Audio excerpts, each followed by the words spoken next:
Welcome to this video playlist in which we are discussing professional ethics question bank. Till now we have covered question 6 up to question 60. Like question bank जो मैं cover कर रहा हूँ वो है नीरज ओड़ा sir का. इसमें टोटल अराउंड 150 क्वेश्चन है. तो 60 क्वेश्चन कवर हो चुके हैं अभी तक हमारे. अभी करते हैं नेक्स्ट 15 क्वेश्चन. ठीक है, चलो शुरू करते हैं जी. Messrs SS Limited is partly owned subsidiary of Messrs HH Limited. For the upcoming financial year, Messrs DD and Company were appointed as the statutory auditors of SS Limited.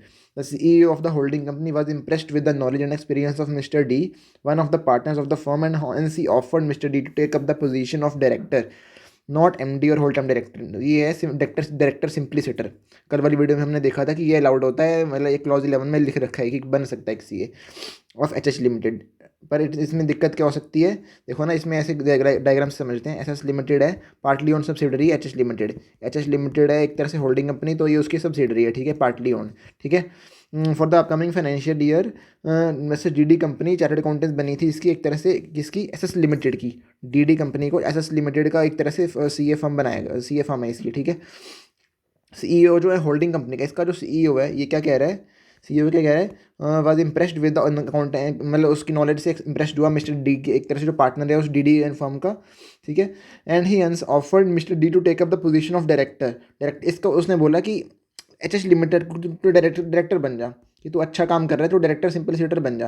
But इसमें दिक्कत क्या हो सकती है, इसमें इंडिपेंडेंस हट हो सकती है. मतलब पब्लिक एट लार्ज को देख के लगेगा कि भाई वो डायरेक्टर है, तो इंडिपेंडेंस हर्ट हो सकती है, क्योंकि वो सब्सिडरी का तो ऑडिट कर रहा है, एक तरह से ऑडिट फर्म है उसकी, स्टैट्यूटरी ऑडिटर्स है. ठीक है. बट होल्डिंग का अगर डायरेक्टर बन जाएगा, इंडिपेंडेंस हर्ट हो जाएगी. ठीक है, क्योंकि उसको अच्छी फाइनेंशियल पोजीशन दिखानी पड़ जाएगी सब्सिडरी की, बिकॉज वो डायरेक्टर होगा होल्डिंग का. ठीक है. At the same time mister D's friend approaches him with an assignment to act as recovery consultant. ये हमने देखा था, उसमें लिखा ना रेगुलेशन 1, एक बार देख भी लेंगे, अभी फटाफट रिवाइज भी कर लेंगे उसको. ठीक है. Mister D is now confused whether to accept और reject the offers. He approaches you to seek your advice on the same. Advise Mister D about what he can do with the offers with reference to C act 1949 and schedule CO2. ठीक है. Answer पढ़ते हैं. As पर clause 11 part 1 first schedule to C act 1949, C A in practice deem to B GOPM if he engages in any business और occupation other than profession of chartered accountant unless permitted by council so to engage. ठीक है. Provided nothing contained herein shall dis entitle a chartered accountant from being a director of a company. From मेरा एक तरह से director सिंप्लिसिटर बनने से मना ही नहीं है, नॉट बीइंग MD और whole time director unless he और his partner is interested in such company as auditor. मतलब अगर वो देखो ये ना, इसका ऑडिटर है, इसका मतलब सब्सिडरी का ऑडिटर है वो. ठीक है. सब्सिडरी का तो ऑडिटर है, तो होल्डिंग को बन सकता है, मतलब बनने के लिए ऑप्शन आई है उसके पास, तो एक तरह से इंडिपेंडेंस हर्ट होगी उसकी. ये लिखा है उन्होंने, एज टू इफेक्ट इंडिपेंडेंस. पढ़ते हैं. The ethical standard board notice that public conscience is expected to be head of law. Public conscience is expected to be head of law. ये अगर लाइन लिखोगे तो अच्छे नंबर मिलेंगे. Public conscience is expected to be head of law. ठीक है. Members therefore are expected to interpret the requirement as regards independence much more strictly than what the law requires and should not place themselves in positions which would either compromise or jeopardize their independence. In the view of the above, the board via clarification decided that the auditor of subsidiary company cannot be a director of its holding company as it will affect the independence of the auditor. मतलब इसमें हमें देख के लग रहा है कि SS का बन रहा है तो क्या दिक्कत है, एचएच का तो एसएस का ऑडिटर है, तो एचएच का वो डायरेक्टर बनने में क्या दिक्कत है उसको, ऐसा लग रहा है ना हमें देख के, क्या दिक्कत है इसके. बट दिक्कत ये है कि इंडिपेंडेंस हर्ट होगी. ऐसे कोई मतलब एक तरह से वो पब्लिक कॉन्शियंस को देख के लगेगा, लॉ में ऐसा कुछ स्पेसिफिक नहीं लिखा, बट एथिकल स्टैंडर्ड बोर्ड ने मना कर दिया कि इंडिपेंडेंस हर्ट हो जाएगी. However the council has granted general permission to the members to engage in certain specific occupations. In respect of all other occupations, specific permission of the institute is necessary. Acting as recovery consultant in the banking sector is covered under the general permission. अभी हम देख भी लेते हैं general permission, हमने कल cover भी की थी ना, उसको एक बार फटाफट रिव्यू करते हैं.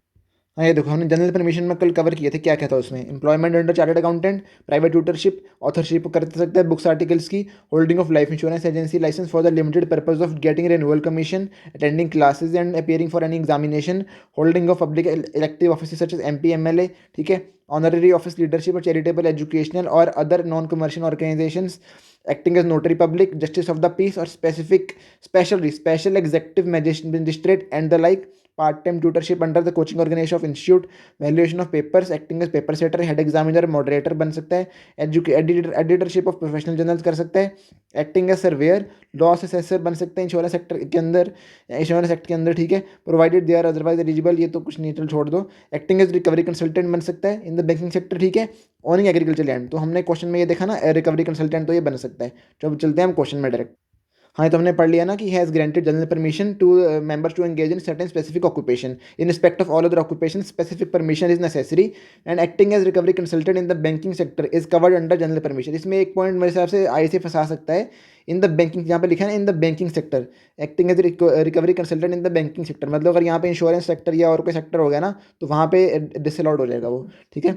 इन the given situation Messrs SS limited is partly own subsidiary of HS limited for the upcoming financial year Messrs DD and company were appointed as the statutory auditors of SS Limited.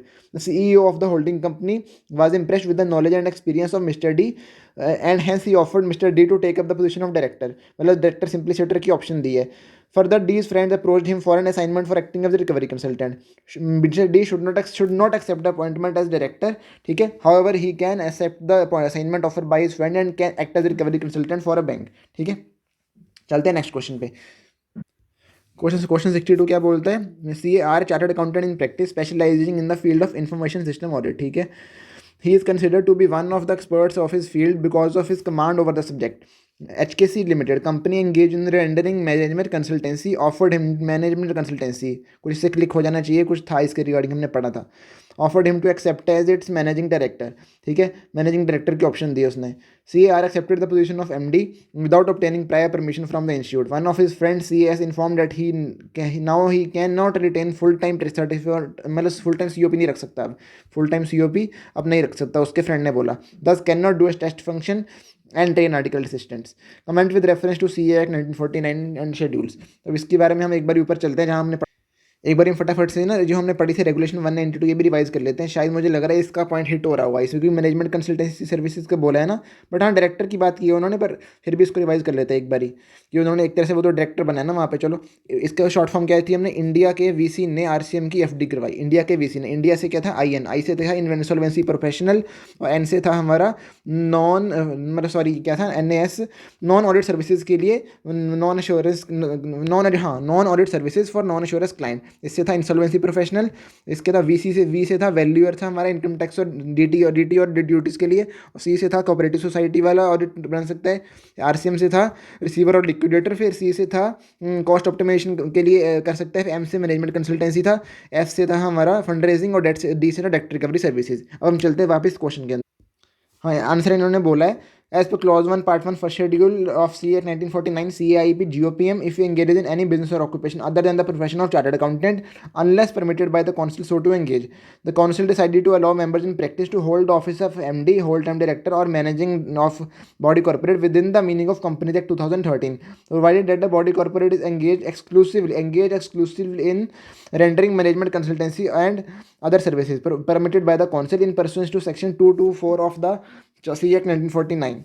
अच्छा, ये important चीज़ है ये, क्योंकि हमने अलग से पढ़ी नहीं है वो, ऊपर ये नहीं है इस चीज़ के अंदर, ये क्वेश्चन के अंदर नया आया पॉइंट कि मैनेजमेंट कंसल्टेंसी के अंदर वो मैनेजिंग डायरेक्टर भी बन सकता है, होल टाइम भी बन सकता है, मतलब मैनेजर भी बन सकता है बॉडी कॉर्पोरेट का विद इन द मीन, मतलब अगर मैनेजमेंट कंसल्टेंसी फर्म है तो उसमें ये सब कर सकता है, अलाउ किया हुआ है, ठीक है। And complies with the condition as specified by council from time to time in this regard.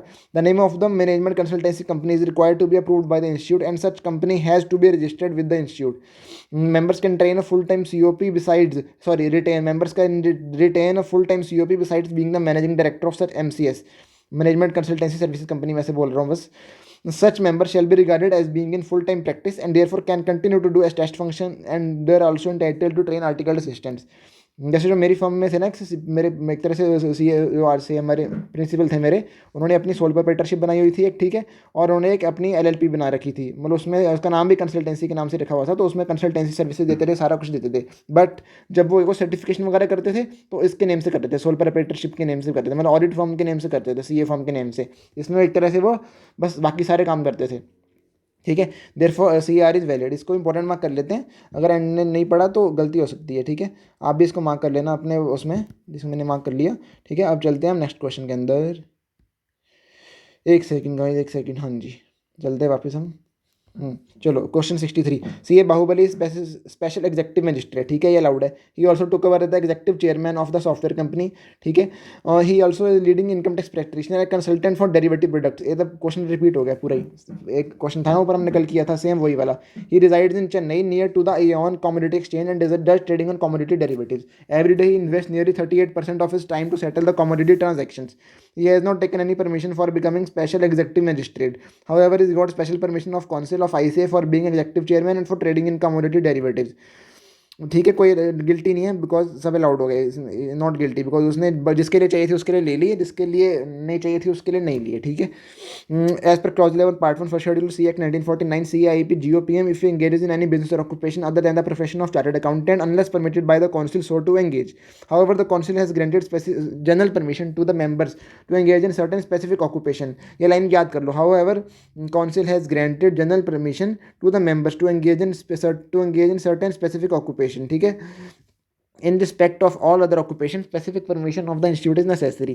In this case, ये Baahubali special executive magistrate engaged in the occupation of trading in commodity derivatives and also took over as the executive chairman on 1/4/2023, ठीक है। In this case, ये Baahubali is special executive magistrate engaged in the occupation of trading in commodity derivatives and also took over as the executive chairman on 1/4/23. Question की line लिख दी। In this context, it may be noted that SEM, which is generally permitted, further specific permission is required for holding position and getting engaged in occupation of trading। मतलब इसके लिए चाहिए थी specific permission चाहिए थी इनके लिए, इसके लिए नहीं चाहिए थी, इनके लिए चाहिए थी, दोनों के लिए, ठीक है। In the given situation, Baahubali has taken SEM which is generally permitted, ठीक है, members of institute practice. How further he has engaged in occupation of trading in commodity derivatives which is not covered under the general, and he also took over as executive chairman. CA got the permission for the same from the council, ठीक है, permission ले रखी है बंदे ने, बिल्कुल सही किया है, ठीक है। therefore not guilty for acting as, बस ठीक है, क्वेश्चन की लाइन लिख दी, बस खत्म है, कंक्लूजन लिख दिया बस, ठीक है। नेक्स्ट क्वेश्चन पे चलते हैं। Sanya chartered accountant in practice, owner of 3 agriculture land, कर सकता है एग्रीकल्चर भी कर सकता है, पढ़ा था हमने जनरल में।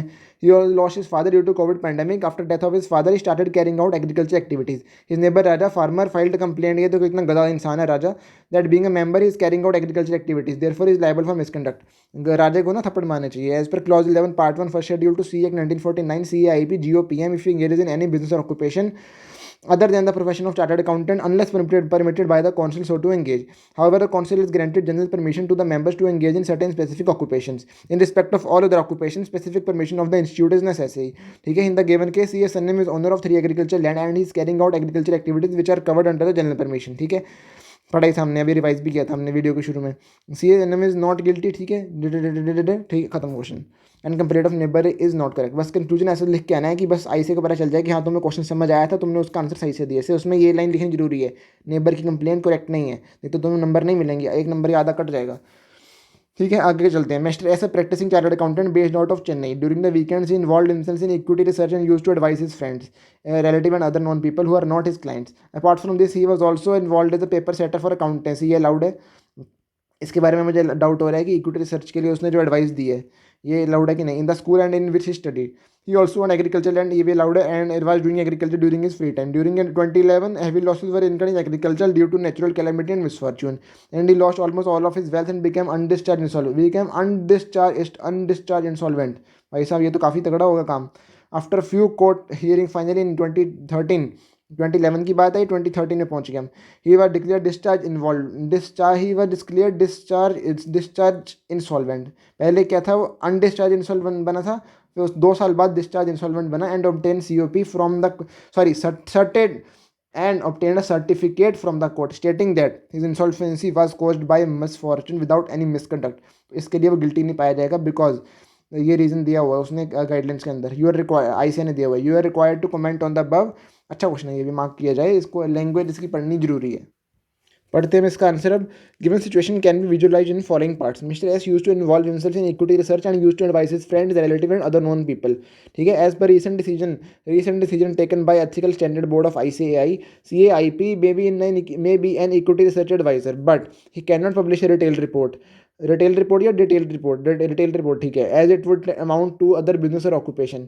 इन द गिवन केस दो mister S is involve in doing equity research and advising people, it is clear that he does not publishing any retail report of his research, he hence this act of shall not make him guilty of professional misconduct, मतलब ये GOPM नहीं है because उसने कोई एक तरह से retail report नहीं किया। रिटेल रिपोर्ट इसमें रिक्वायरमेंट थी। रिटेल रिपोर्ट अगर वो बनाता, अगर शेयर करता उसको, तो वो गलत होता बिकॉज उसमें उसका नाम आ जाता ना। ये तो सिर्फ उसने एडवाइस दिया। सर ऐसे एडवाइस तो यार हम भी देते हैं ना, हम भी देते हैं। CA स्टूडेंट से लेके CA तक हर कोई ऐसी एडवाइस देता है। रिटेल रिपोर्ट तो सिर्फ वही कर सकता है जो एक तरह से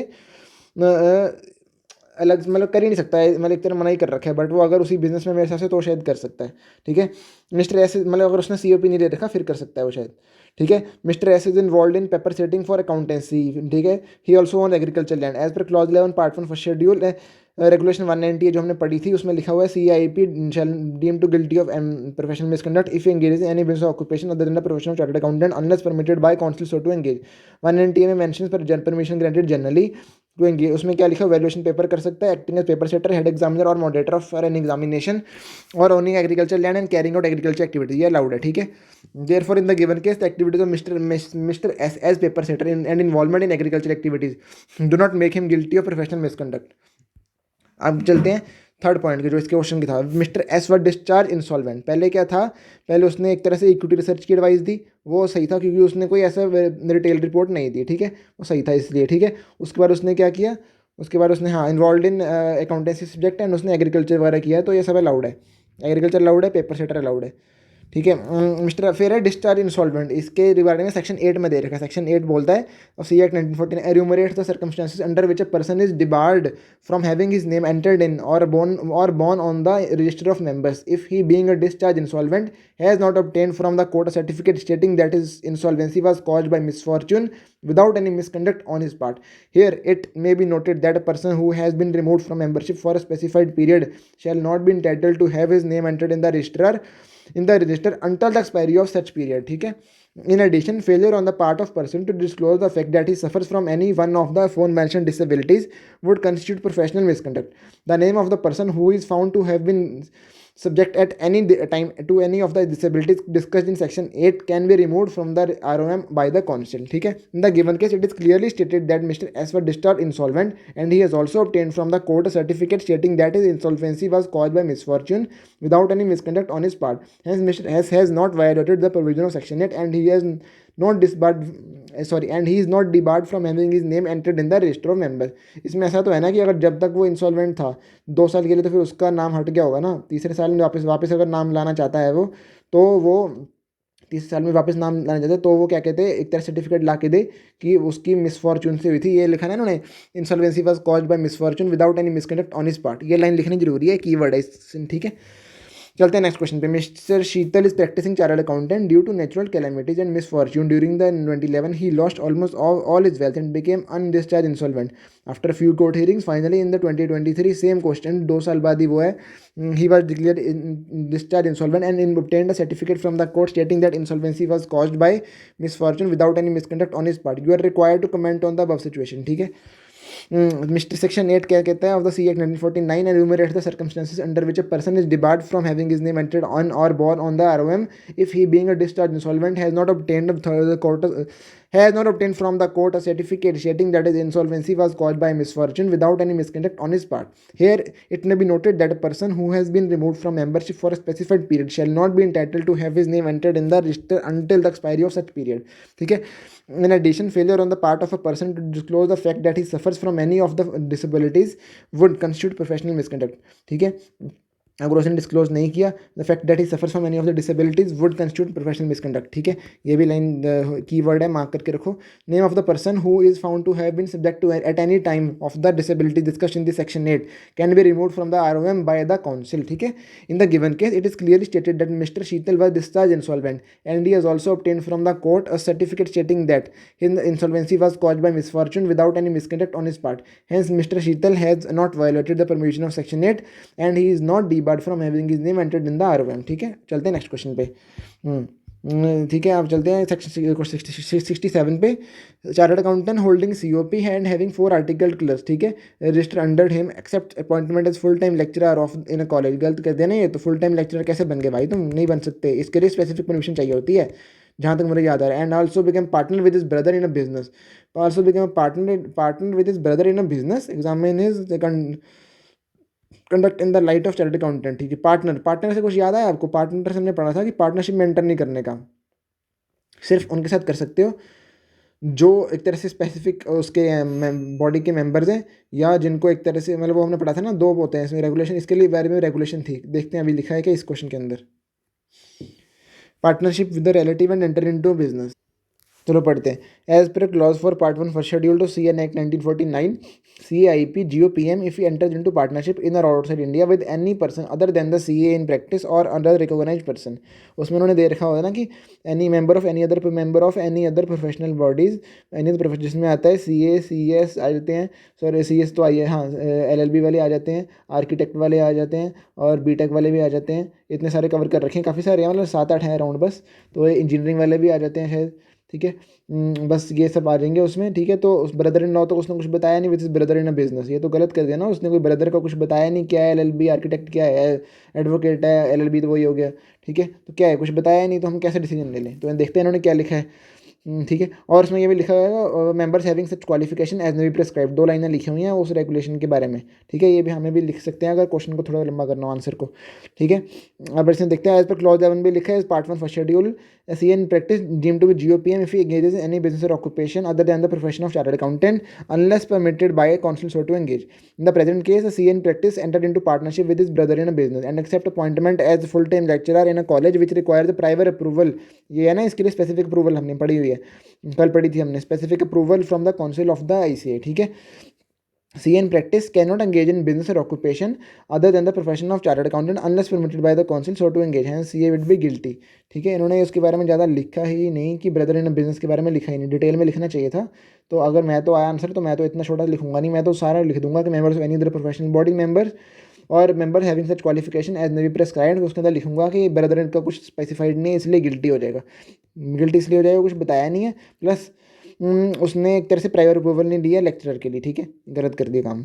फिर आगे चलते हैं, comment with reference to chartered accountant 1949 CA in practice having COP entered into partnership with person who are not a members of the, इसमें भी क्लॉज 4 घुस जाएगा, हाँ, not a members of the institute for purpose of carrying on business, share of the chartered accountant in profit loss for 25%, okay.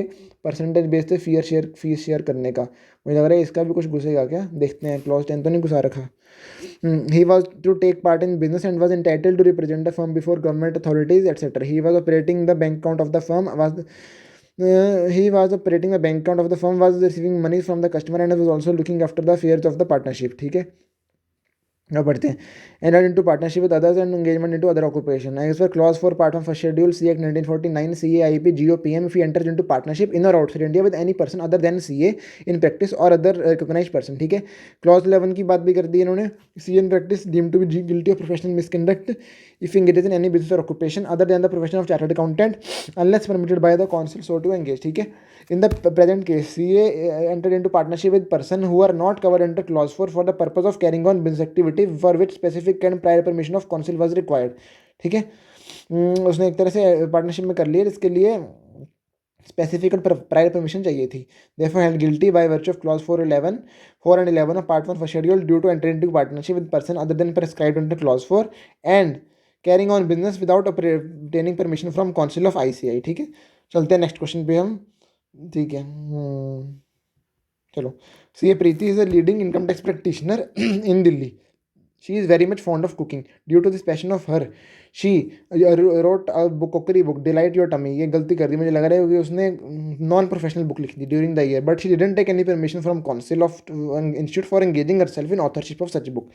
फिर clause 11 part 1 first schedule to CA 1949 CA in practice GOPM if he engages in any business or occupation other than the profession of chartered accountant unless permitted by the council so to engage, ठीक है। It does not prohibit a CA from being a director of a company except MD or whole-time director, but if any of the partner is interested in such company as an auditor then he cannot be director of such company, okay.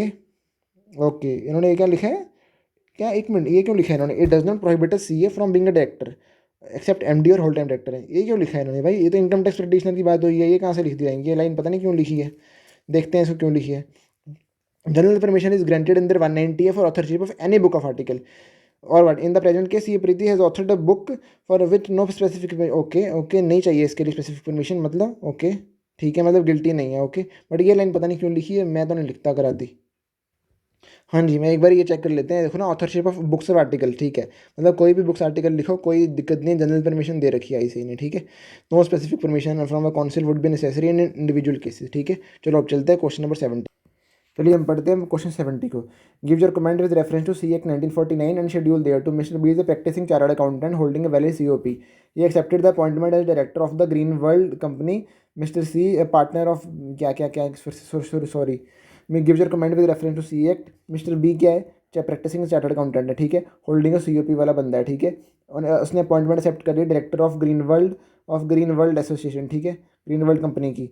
फिर mister C क्या है, partner of mister B. Mister C क्या है, partner of mister B is statutory of, मतलब वो statutory auditor है उसका। वाह। मिस्टर बी जो सी है, जो उसका पार्टनर है, वो स्टैट्यूटरी ऑडिटर है। स्टैट्यूटरी ऑडिटर किसका, ए वाली कंपनी का जिसका वो डायरेक्टर बना है। तो इंडिपेंडेंस तो हॉट और दिख रही है होटी, ठीक है। पढ़ते हैं इसको। एज पर clause 11 part 1 first schedule C act 1949 C A I P G O P M, if we engage in any business or occupation other than the profession of chartered accountant unless permitted by the council so to engage. It does not prohibit a CA from being a director of a company except MD or whole-time director. But if any of the partner is interested in such company as an auditor, then he cannot be director. ये लिखा है ना, then he cannot be a director of such company. In the present case, Mr. B has accepted the directorship in a company where his partner is an auditor without obtaining specific permission of the council. Without obtaining specific permission of the council, ठीक है। फिर आगे clause 4 की बात की है। Clause 4 की बात की बिकॉज पार्टनरशिप की बात किया ना उसने शायद, तो पार्टनरशिप की बात की तो देखते हैं क्लॉज 4 की घुसाया इन्होंने।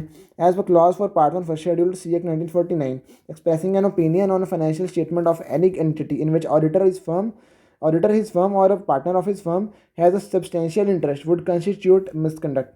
ओके, मतलब ऑडिटर बन गया वो उस फर्म का जिसमें उसका पार्टनर मतलब एक तरह से इसका ऑडिट कर रहा था, सॉरी, वो उसका डायरेक्टर बन गया। ठीक है, फंस जाएगा ना उसमें। हाँ, section 141(3) of company act 2013 also disqualifies the person to be appointed as auditor if is a partner और an officer of the company, ठीक है। Section 141(4) of the C A companies act 2013 requires the appointed auditor to vacate his office if he incurs any of the disqualification mention under 141(3). ये उन्होंने पता क्यों लिखा है, ये लिखी है मिस्टर सी के लिए कि उसने उसको अभी एक तरह से, जो मिस्टर सी है ना, वो स्टैट्यूटरी ऑडिटर है ऑफ किसका, कंपनी का, इस ग्रीन वर्ल्ड का। तो वो कह रहे हैं कि इसको कैजुअल वैकेंसी क्रिएट कर देनी चाहिए, मतलब इसको छोड़ देना चाहिए बिकॉज मिस्टर भी डायरेक्टर बन गया और उसको पता चल गया अगर ये चीज़ का, ठीक है, मतलब पता नहीं चल गया तो भी इसको करना ही चाहिए, ठीक है। Should vacate office as per requirement of 141(4) being disqualified under 141(3). भाई अच्छा क्वेश्चन है, इसको मार्क किया जाए, जल्दी से मार्क किया जाए इसको, बिकॉज अगर ये आ गया एग्जाम में तो गलती हो सकती है अगर अच्छे से रिवाइज ना किया हो, इसको पढ़ाना हो एक दो बारी और, ठीक है। अब चलते हैं हम नेक्स्ट पार्ट पे।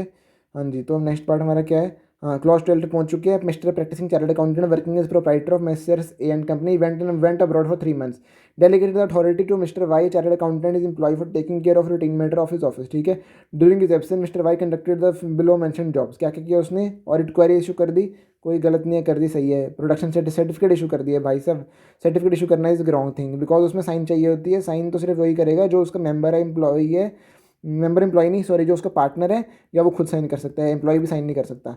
एम्प्लॉय और पार्टनर सिर्फ क्लॉज 1 के अंदर है, क्लॉज 12 के अंदर क्या है, सिर्फ मेंबर या उसका पार्टनर जो सर्टिफिकेट मतलब एक तरह से सी एन प्रैक्टिस है, ठीक है। He tendered the income tax proceeding of और client as authorise representative before IT authorities.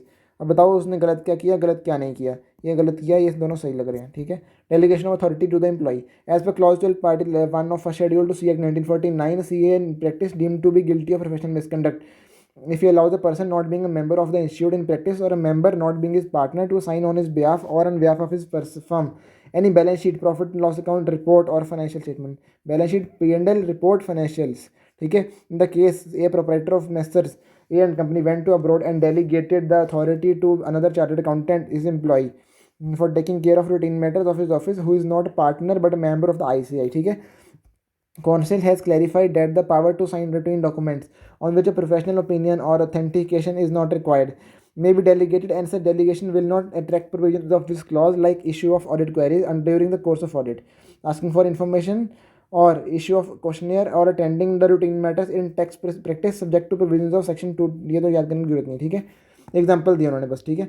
Conclusion क्या है? In the given case mister Y chartered accountant being employ of messrs A and company has issued audit queries which were raised during the course of audit. है Y is right, Y is right, उसने कुछ गलत नहीं किया। Since the same fall under routine work, routine work के अंदर fall हो रहा है, which can be delegated by the auditor, therefore no misconduct. ठीक है, एज पर क्लॉज 12 पार्ट 1 फर्स्ट शेड्यूल। फिर आगे issuance of production certificate by mister Y being an employ is not a routine work and it outside his authorities. Thus, he is guilty of professional misconduct under clause 12 of part 1 of a schedule of CA Act 1949. ठीक है, in this instance, Mr. Y, a CA employee, Mr. Y, CA employee of the audit firm, has attended the income tax authorities.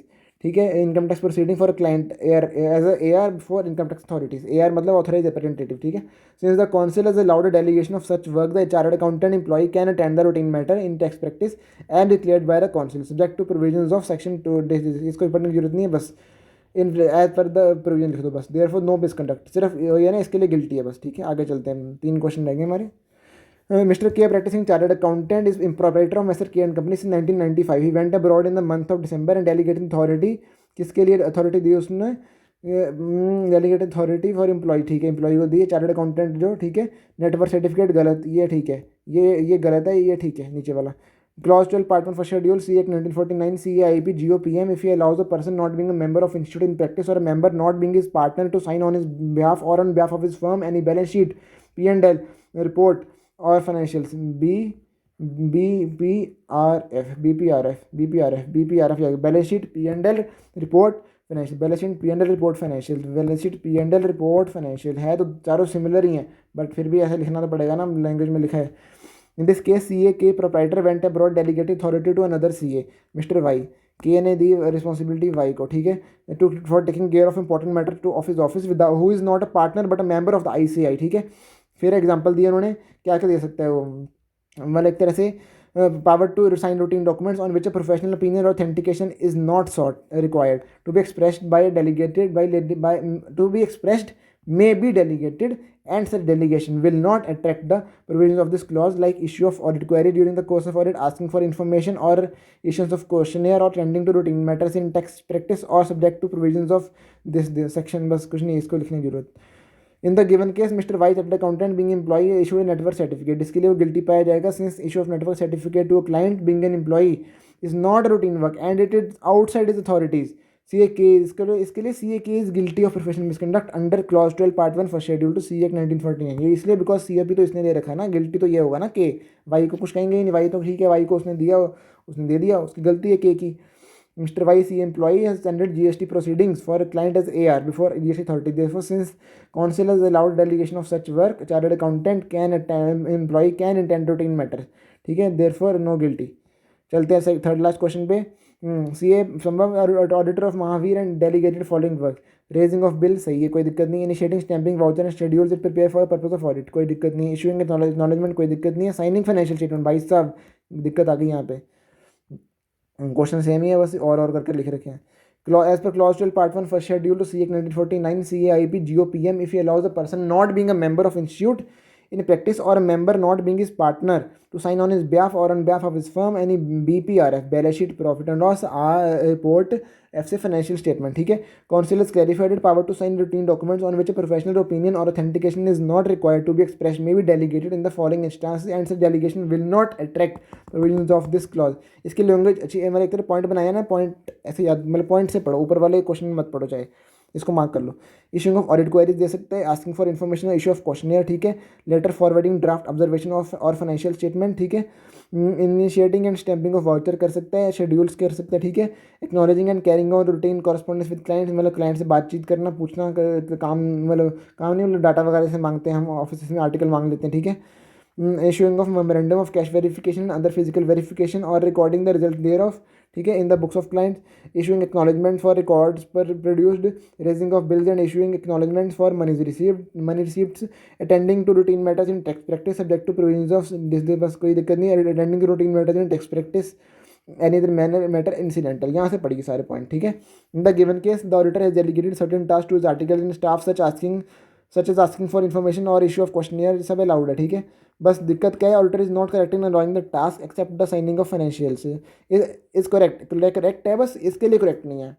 ठीक है. If the person signing the financials is not a member of the institute in practice और member not in being his partner to sign on his behalf और on behalf of his firm और auditor is not right in delegating signing of financial statement to his staff. ठीक है. Therefore guilty of professional misconduct for allowing person to sign the financial statement on his behalf to his articles under clause 12 part 1 first schedule C Act 1949. ठीक है. अब चलते हैं second last question पे. Comment with reference to C act 1949. C A smart practising chartered accountant was on Europe tour between this days 15/9 से लेके 25/9 तक था. 18/9 मतलब 18/9 इसके बीच में आया. 18/9 को उसको मैसेज आया कि one of his client requesting for stock certification certificate. ठीक है. To be produce to the bank on or before 29 को स्टॉक सर्टिफिकेट देना है जब तक वो बाहर ही होगा. तो एक तरह से क्लाइंट को तो जाने नहीं दे सकता. वो होते लालची हैं सी ए प्रैक्टिस वाले ऐसे. ठीक है. और होते भी बड़े वो पैसे मतलब बचा जाके चलने वाले. Due to urgency C S directed assistant who is also chartered accountant to sign and issue a stock certificate. Guilty हो गया बस. बिकॉज जन इसके लिए मना कर रखा है. वो allowed assistant to not a partner but a member to sign stock down is therefore मतलब मिसकंडक्ट. ठीक है. क्योंकि उसने if allows person not being a member और मेंबर इन प्रैक्टिस और member not being his partner to sign on his behalf और on behalf of his firm any BPR balance sheet P&L report financial statement. ठीक है. Therefore guilty. Last question आज के लिए. Comment with reference to C act 1949. ठीक है. C A practice chartered accountant gives power of attorney to an employ. Power of attorney to an employ chartered accountant to assign reports and financial advice. गलती कर दी ना भाई. POA दो कुछ भी दो तुम नहीं कर सकते. ठीक है. इसका आंसर IC मटेरियल में भी थोड़ा डिटेल है वो देख लो. इस पेज नंबर में मैंने मार्क किया हुआ है देख सकते हो आप जाके. एज पर clause 12 part 1 first schedule to C act 1949 CAIP GOPM if allows a person not being a member of the institute in practice or member not being his partner or to sign on his behalf or on behalf of his firm any BPR balance sheet P&L report financial statements. This clause should be read in conjunction with section 26 of C Act 1949 which stipulates that no person other than a member of the institute shall sign any document on behalf of the chartered accountant in practice or a firm of such account in his professional or well in his or its professional capacity. मतलब ये पता नहीं लाइनों ने क्यों लिखी है. मुझे इसका रेलिवेंस ज़्यादा लगा नहीं. बस मैं तो लिखता सीधा कि पार्टनर नहीं है. अगर पार्टनर ही साइन कर सकता है पार्टनर नहीं है तो नहीं कर सकता या वो खुद कर सकता है. In this case CS gives POA to employee to sign reports and financial statement on his behalf which is not permitted as such. Therefore guilty of professional misconduct clause 12. ठीक है. अच्छा क्वेश्चन था ये. उसको मार्क कर सकते हैं because गलती हो सकती है इसमें. यहाँ तक हमारा लग रहा है क्लॉज ये हमारा फर्स्ट शेड्यूल भी खत्म हो गया. तो कल से हम कर रहे हैं नेक्स्ट वीडियो से सेकंड शेड्यूल पे क्वेश्चन पे पहुँच जाएंगे. तो ओके गाइस अगर अच्छा लगा कुछ तो लाइक करो शेयर करो सब्सक्राइब करो. पढ़ते रहो. बहुत कम टाइम रहेगा गाइस. बस May 24 निकालना है हमने किसी भी हाल में. फाड़ देना May 24 में. Bye bye guys. All the best.